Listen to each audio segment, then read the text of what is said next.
পক্ষের 5 মিনিটও যদি ওদেরকে দিয়ে দেওয়া যায় তাহলে মনে হয় আরো ভালো হয়, because they speaking so well. এবং তাদের জায়গা থেকে যেহেতু এই গণ অভ্যুত্থান বা জুলাই গণ অভ্যুত্থানটা তাদের হাত ধরেই শুরু হয়েছে, আমরা তো পরে we join the band wagon, তাই না? কিন্তু এটা তো আসলে তাদের সাহসিকতার কারণেই তো এটা শুরুটা। দীর্ঘ 17 বছর পরে আমরা সবাই একত্রিত হওয়ার পিছনে এই ইউথদের একটা বিশাল ভূমিকা। সেখানে আসলে তাদের বলাটা মানে they add more value to this discussion of whether this entire revolution, July রেভলিউশনটা আসলে সফল হলো নাকি বেহাত। এখন এই প্রশ্নটা স্যার যেভাবে বললেন যে এটা আসলে একটা বাইনারি কথা হয়ে গেল, যে এটা সার্থক না এটা সার্থক নয়। আমার কাছে মনে হয় যে সফলতা বা সার্থকতা চিন্তা করতে গেলে সবার আগে স্বার্থ কি সেটা মাথায় চলে আসে। আপনার যদি নিজস্ব কোনো স্বার্থ থেকে থাকতো সেখান থেকে আপনি সেটা ওই প্যারামিটারে তখন আপনি চিন্তা করবেন যে সার্থক হলো কি হলো না। জুলাইটা আমার কাছে মনে হয় যে আমরা কেউই আসলে নিজের স্বার্থে নামিনি, আমরা একটা কালেকটিভ স্বার্থকে মাথায় রেখে নেমেছি। আমাকে অনেকে অনেক সময় জিজ্ঞেস করে যে আমি সেদিন কেন ওখানে গেলাম বা কি চিন্তা করে গেলাম।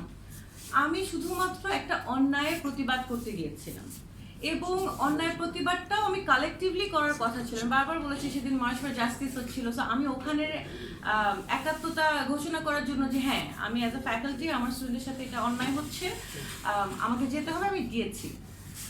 যেভাবে হোক আমার সামনে আরো বড় একটা অন্যায় হচ্ছিল বলে সেখানে আমি ইন্টারভিউ করি।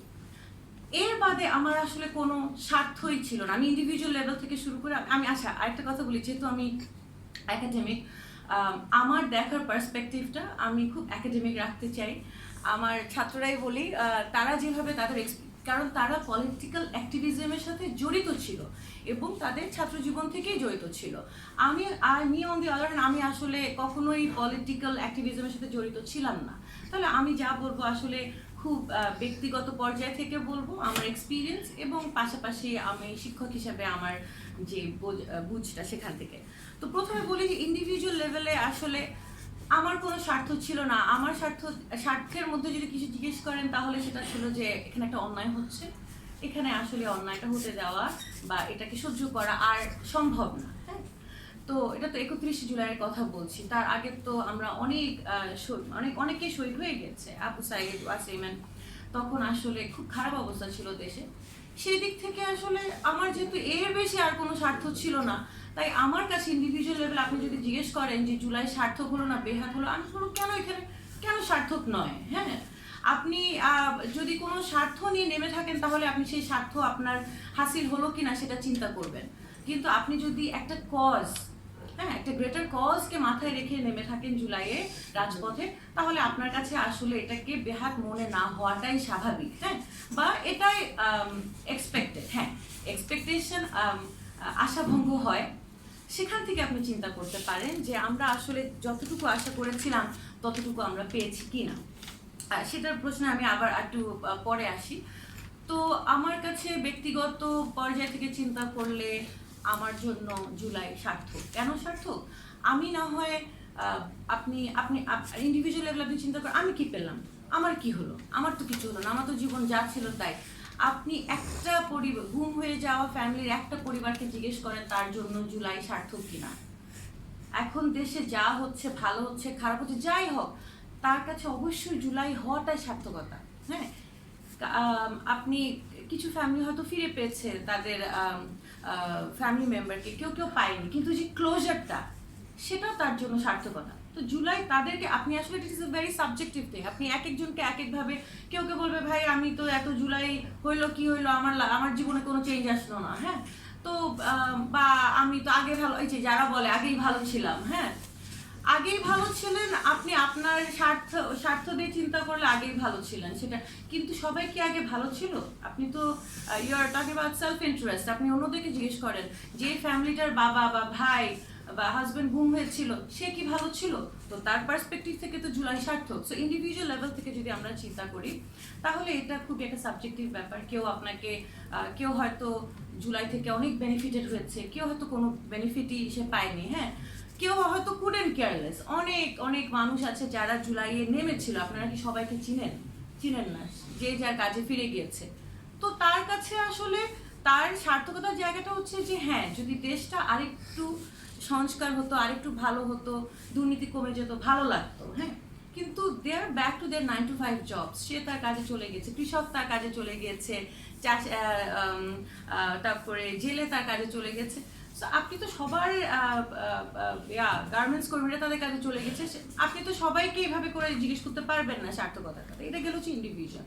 এবার এসে হচ্ছে কালেকটিভ লেভেলে। আমি কথা শুনছিলাম, রাগিব বলেছে যে ও যেহেতু ছাত্র ইউনিয়নের একটা বিশেষ পদে ছিল, তারা ছোটবেলা থেকে স্টুডেন্ট লাইফ থেকে কালেকটিভলি কজের জন্য নেমেছে বিভিন্ন সময়, সেটা 2015 হোক, 2018 হোক, বা বিভিন্ন ওয়েলফেয়ার কাজের জন্য। সো কালেকটিভলি যখন আপনারা আমরা ছাত্রদেরকে দেখি বা যারা কালেকটিভলি আগায়, তাদের একটা আরও এক্সপেকটেশন থাকে। হ্যাঁ, কিন্তু নয়টা 5টা চাকরিজীবী কিন্তু কালেকটিভলি আগায় না। সে কিন্তু নিজের জীবনের জন্য, মানে আমি আমার কথাই যদি চিন্তা করি, আমি সকালে উঠে চাকরিতে যাব, বাসায় আসবো, সন্তানকে পড়াবো টড়াবো, ঘুমাবো, শেষ, আমার জন্য সেটাই, হ্যাঁ। কিন্তু যারা কালেকটিভলি একটা সংগঠনের পার্ট হয়ে কাজ করে, তাদের একটা স্বপ্ন থাকে, and more so when they are youth, because they want to bring changes. সেই দিক থেকে আসলে চিন্তা করলে, কমিউনিটি লেভেল থেকে চিন্তা করলে, তখন আপনি আসলে এখানেও একটা প্রশ্ন থেকে যায় যে আসলে আমরা সফল হলাম কি আমরা বেহাতের দিকে যাচ্ছি। আমার ওদের বিভিন্ন কথা ভালো লেগেছে। আরেকটা যেটা গণ অভ্যুত্থানকে আসলে এটা মনে হয় রাগিব বলেছে যে গণ অভ্যুত্থানটাকে আমরা আসলে সরকার পরিবর্তনের জন্য কোনো একটা ছোট একটা ফোকাস ছিল না, কি বলবো, পারপাস বা অবজেক্টিভ ছিল না। এটা ছিল একটা সিস্টেমিক চেঞ্জ আনার জন্য। মানে সরকার, এখন বিষয়টা হচ্ছে, এটা বললে অনেকে খারাপও লাগতে পারে, 17 বছর যখন আপনি একটা সিস্টেম, এক্সপ্লয়টেটিভ সিস্টেমের পার্ট হয়ে যাবেন, আপনি নিজেও ছোট হলেও একটা মানে এক্সপ্লয়টেটিভ পার্ট, হ্যাঁ। আপনি আপনার ওই ছোট জায়গা থেকে কিভাবে ওই সিস্টেম থেকে এক্সপ্লয়েট করা যায় আপনি সেটা শিখে গিয়েছেন, হ্যাঁ। কারণ আপনার এর চেয়ে বেশি আর চিন্তা করার মতন ইচ্ছাও নাই, টাইমও নাই, সে এফার্টও নাই। আমরা কিন্তু এরকম একটা ছকের মধ্যে পড়ে গিয়েছিলাম। সো 17 বছরে কিন্তু আমরা সে মোমেন্টামটা কখনো পাইও নি, কখনো চেষ্টাও করিনি। এখন সেই জায়গা থেকে যখন গণ অভ্যুত্থানটা হলো, আমরা কি শুধু সরকার পরিবর্তন চেয়েছি না, আমরা চেয়েছি যে সিস্টেমটাতে একটা চেঞ্জ আসবে, একটা স্ট্রাকচারাল চেঞ্জ আসবে। সেই দিক থেকে যদি আমরা চিন্তা করি স্টেজ লেভেল থেকে, তাহলে এখনো আমাদের অনেক পথ পাড়ি দেওয়া বাকি। আমার মনে হয় যে অনেক সংস্কারের আশা নিয়ে আমরা আসলে গণ অভ্যুত্থানটাকে এনেছিলাম। আমার মনে হয় যে আয়াতুল্লাহ বলেছে যে এই স্বপ্নটা আমাদের সবার একটা কালেকটিভ স্বপ্ন ছিল, হ্যাঁ। সেই জায়গায় চিন্তা করলে আমরা হয়তো ওভাবে এখনো করে উঠতে পারিনি। তারপরও আমি আরিফ খুব সুন্দর একটা কথা বলেছে যে বেহাতের পথে যাচ্ছে কিন্তু হতাশ হওয়ার কিছু নেই। আই সেকেন্ড হেম, বিকজ বেহাতের পথে যাচ্ছে, কিন্তু আমি যদি হতাশ হয়ে দিই, আমি ওই মোমেন্টেই কিন্তু বন্ধ হয়ে গেলাম, মানে আমার সেই চেষ্টাটা আর থাকবে না। আচ্ছা, গণতন্ত্র আর কি, জুলাই রেভলিউশন শেষ, সব শেষ, আর মনে কিছু হবে না, এই যে আমি ছেড়ে দিলাম, আমি কিন্তু একটা এজেন্ট অফ দ্য ফেলিয়ার। আমি যে মুহূর্তে আশা ছেড়ে দিব, যে মুহূর্তে হতাশ হয়ে যাব, আমি নিজেও এই একটা এজেন্ট অফ দিস ফেলিয়ার হয়ে যাব, হ্যাঁ। তো সেটা করা যাবে না, হ্যাঁ। হতাশ হওয়ার কিছু নাই, এই কনস্ট্যান্ট। আচ্ছা, আমার একটা কথা হচ্ছে যে হয়তো রাজপথের যে স্ট্রাগলটা ছিল সেটা শেষ হয়ে গেছে, কিন্তু জুলাইকে আপনি শুধু একটা মাস বা একটা একটা একটা কি বলবো রাজপথের একটা আন্দোলনে সীমাবদ্ধ করলে চলবে না। জুলাই শুড বি স্পিরিট, যে আপনি কনস্ট্যান্টলি আপনি এটাকে নিজের মধ্যে পরিচর্যা করবেন। এটা আমি আরেকটা পয়েন্ট বলবো, দাঁড়ান আমি বারবার ভুলে যাই। সো আপনি নিজের মধ্যে যেরকম এটাকে প্র্যাকটিস করবেন, আপনি এই স্ট্রাগলটা চালাতে থাকবেন, মানে টিল দি লাস্ট মোমেন্ট। এবং যেটা মাহিন বললো যে এটা আরো 10, 15, 20 বছর পরে এই ডিসকাশনটা আবার হতে হবে, অ্যান্ড তখন হয়তো পার্সপেক্টিভ চেঞ্জ হবে। আপনি 2 বছর ধরে যদি বলে দেন যে আমরা কি বেহাত হয়ে গেল, জুলাইটা কি আসলে ইজ ইট আ ফেইলার, তাহলে আসলে এটা আমাদের শহীদদের সাথে, এটা যারা সেটি এই টাইমটা রাজপথে নেমেছে তাদের সাথে, সবার সাথে অন্যায় করা হবে। কারণ 2 বছর is a very short time to decide anything. আপনি যদি এমনিতেও সোশ্যালজিক্যাল বা আর্কিওলজিক্যাল পয়েন্ট অফ ভিউ থেকে চিন্তা করেন, 2 ইয়ার্সে কি হয়, জীবন তো 2 বছর ঘুরতে সময় লাগে না। আচ্ছা এইটা একটা আরেকটা হচ্ছে যে জুলাই আমার কাছে মনে হয় it is what you make of it. So প্রথম হচ্ছে যে ইন্ডিভিজুয়াল লেভেলে আমি যেটা নিজে মনে করি যে আমরা যারা জুলাইয়ে অনেকেই কিন্তু রাজপথে ছিল, কিন্তু সবাই পাবলিক আইতে আসে নাই, আমরা অনেকেই কিন্তু পাবলিক আইতে চলে এসেছি। এটাকে আপনি পজিটিভলিও দেখতে পারেন, নেগেটিভলিও দেখতে পারেন। এখন আমি জানি যে আমাকে দিয়ে জুলাইকে চেনা হয়, তার মানে আমার কর্মকাণ্ড, আমার অ্যাক্টিভিটি, আমার কথাবার্তা সব কিছু দিয়ে মানুষ জুলাইকে ডিফাইন করার চেষ্টা করবে। তাহলে আমি যদি আসলে জুলাইয়ের সম্মানটা সমুন্নত রাখতে চাই, তাহলে আমার নিজেকে ঠিক রাখতে হবে, আমার অ্যাক্টিভিটি ঠিক রাখতে হবে, আমাকে অনেস্ট হতে হবে, আমাকে করাপশন ফ্রি হতে হবে, আমার ব্যবহার ঠিক হতে হবে, হ্যাঁ তাই না? আমি শুধুমাত্র পলিটিক্যাল রাইভালরির ঊর্ধ্বে যে আমাকে চিন্তা করতে হবে, হ্যাঁ জুলাইয়ে তো সকল পলিটিক্যাল পার্টিরই অংশীদারত্ব ছিল, এবং এটাই স্বাভাবিক যে গণঅভ্যুত্থান পরবর্তী সময়ে যে যার পলিটিক্যাল আইডিওলজি নিয়েই আগাবে, হ্যাঁ, কিন্তু পলিটিক্যাল আইডিওলজির ঊর্ধ্বে জুলাইকে সরিয়ে রেখে আমরা চিন্তা করতে পারি কিনা সেটার দায়িত্বভার কিন্তু তাদের উপরে যারা জুলাইয়ে একটা পরিচিতি পেয়েছে। হ্যাঁ, জুলাইয়ে কিন্তু অনেক মানুষ ছিল, কিন্তু সবাই পরিচিতি পায় নাই। এখন আপনি জুলাইয়ে ছিলেন, তার মানে আপনার উপর একটা রেসপন্সিবিলিটি আসে যে আপনি যা করবেন তা দিয়ে জুলাইকে ডিফাইন করা হবে। আমি যদি এখন ভুল কিছু করি, আমি যদি করাপ্ট কিছু করি, মানুষ আরেকজন যারা অ্যান্টি জুলাই, যারা জুলাইকে ডিভ্যালিউ করতে চায়, তারাই তখন সবচেয়ে বেশি গলা বাড়িয়ে বলবে যে হ্যাঁ দেখো দেখো জুলাই করে কি উনি তো এগুলো করতেছে, হ্যাঁ উনি তো ডিসঅনেস্ট, উনি তো কি বলবো ইলিগাল কাজ করছে, এই করছে সেই করছে।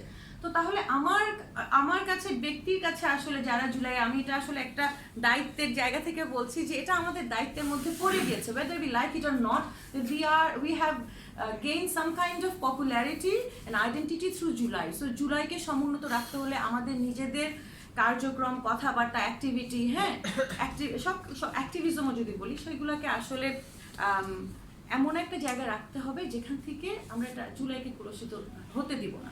এটা একটা জায়গা আমার মনে হচ্ছে যে আমি অনেক দিন ধরে বলার চেষ্টা করছিলাম, বিকজ আমি দেখেছি যে জুলাইয়ের সাথে অ্যাসোসিয়েটেড অনেকেই অনেক ধরনের কাজ করে, যেটাতে আমি খুব ছোট হই। হ্যাঁ, আমাকে অনেকেই মানে আসলে বিষয়টা হচ্ছে সোসাইটি তো একটা হেটারোজেনাস বিষয়। এখানে আমার সাথে অনেক আওয়ামী লীগের ভাই বন্ধু যারা আওয়ামী লীগ করতো তারা আছে না, মানে আপনি তো বলতে পারেন না যে হ্যাঁ জুলাই হয়ে গেছে দেশে আর কোনো লীগ কেউ করে না, এটা তো হতে পারে না। তো তারা যখন জিজ্ঞেস করে যে হ্যাঁ তুমি তো খুব জুলাইকে ধারণ করো, এখন কেন এটা হচ্ছে, তো আমি তখন কিন্তু ছোট হচ্ছি। তো এরকম আমরা যারা জুলাইকে ধারণ করি তাদের আসলে আমার মনে হয় যে আরো দায়িত্বশীল হওয়া উচিত। হ্যাঁ, এই একটা জিনিস। তারপরে আমি মোসাদ্দেকের একটা খুব সুন্দর কথা আমার কাছে মনে হচ্ছে যে সফট পাওয়ারের কথা সে যেটা মেনশন করেছে, সেখানে অবশ্য মোসাদ্দেক বলেছে যে সফট পাওয়ারকে বিচারের মুখোমুখি করতে হবে, সফট পাওয়ারকে বিচারের মুখোমুখি করা যায় না, এটাই তার পাওয়ার। হ্যাঁ, এটা আসলে এমন একটা বিষয় যেটাকে আপনি একদম আইডেন্টিফাই করতে পারবেন না যে এই পাওয়ারটা খাটাচ্ছে, ইটস মোর ইন্ট্রিনসিক। তাহলে আপনি এটাকে মোকাবিলা করবেন কিভাবে? বিচারের মুখোমুখি করা যাবে না, মোকাবিলা করা যেতে পারে। সেটাকে আপনি আপনার সফট পাওয়ার তৈরি করেন, আপনি আপনার কালচারাল ভ্যালু বাড়ান, আপনি আপনার কি বলবো ইন্টেলেকচুয়াল ভ্যালু বাড়ান, আপনি জুলাইকে ওন করে এমন কালচারাল ভ্যালু, ইন্টেলেকচুয়াল ভ্যালু বাড়ান, এবং তা দিয়ে আপনি এই যে অ্যান্টি জুলাই বা ফ্যাসিস্ট যে পাওয়ারটা, সফট পাওয়ারটার কথা বারবার আমরা বলছি, সেটাকে মোকাবিলা করবেন। এখন আমরা যদি এই সফট পাওয়ারের এগেইনস্টে আমরা ফিজিক্যাল পাওয়ারে নেমে যাই, রাগারাগি হ্যান ত্যান, তখনই ওরা আবার বলবে যে মবক্রেসি করছে, কারণ আপনি তাকে পয়েন্ট আউট করতে পারছেন না, সে কিন্তু আপনার রাগটাকে পয়েন্ট আউট করে দিতে পারছে। এই রাগটার উৎপত্তি কিন্তু তার থেকে হচ্ছে, তাদের কথাবার্তা, কার্যক্রমে। কিন্তু আমি যখন রাগটা ঝাড়তে চাচ্ছি বা আমি যখন এক্সপ্রেস করতে চাচ্ছি, তখন সে পেয়ে গেছে একটা reason to devalue July. So you have to keep calm and you have to focus on building your own soft power. You do that through culture, you do that through intellectual, academic কি বলবো dynamics, whatever that be. কিন্তু এই যে বিচারের মুখোমুখি করা যায় না, মোকাবিলা করা যায়, তার জন্য নিজেকে আরো আসলে শক্তিশালী একটা জায়গায় নিয়ে যেতে হবে। নেক্সট আমি আসলে সবার বক্তব্য থেকে একটু করে নিয়ে বলছি। আমার আরেকটা জিনিস খুব ভালো লেগেছে যেটা মাহিন বলেছে যে আমাদেরকে তো আমরা এখনো ওই জায়গায় ডিসিশন মেকিং এর জায়গায় যেতে আরো 10-15 বছর, of course we are the youth, তারা এখনো সেই 10-15 বছর পরে যে তারা একটা ডিসিশন মেকিং এর জায়গায় আসবে। এবং আপনি যদি জুলাইকে বেহাত না হতে দিতে চান, আপনি সেই সময়টা জুলাই ও আচ্ছা আচ্ছা সরি, আমি 5 মিনিটসের বেশি বলে ফেলছি। অফকোর্স স্যার যদি আবার আমাকে প্রশ্ন করেন, I think I come back to the discussion, but then এখানে স্যার একটু কনক্লুশন দিই। হ্যাঁ, কনক্লুশনটা হচ্ছে যে আমার কাছে জুলাইটা অবশ্যই সার্থক। জুলাই হওয়াটাই এটার সার্থকতা। জুলাইয়ের সার্থকতা সে নিজে। হ্যাঁ, জুলাইয়ের থেকে যে আশার উৎপত্তি হয়েছে সেই আশার রিফ্লেকশন আমরা সোসাইটিতে স্টেজে দেখতে পাচ্ছি কিনা সেটা নিয়ে আমাদের আরো ডিসকাশন চলতে থাকবে। এন্ড এই ডিসকাশনটা যতদিন চলবে ততদিন পর্যন্ত আসলে জুলাই বেহাত হওয়ার কোনো কারণ আমি দেখি না। Thank you so much sir. Sorry, ধন্যবাদ শেরিন আহমেদ ভূঁইয়া। খুব মনোযোগ দিয়ে তার কথা শুনছিলাম এবং শুনতে শুনতে আমার মনে হচ্ছিল যে আপনারা অনেকেই জানেন যে চায়নার যে অর্থনৈতিক উন্নয়নের অন্যতম কারিগর হচ্ছেন জেং শিয়াওপিং। 1978 সালে উনি চায়নাতে ক্ষমতায় আসেন।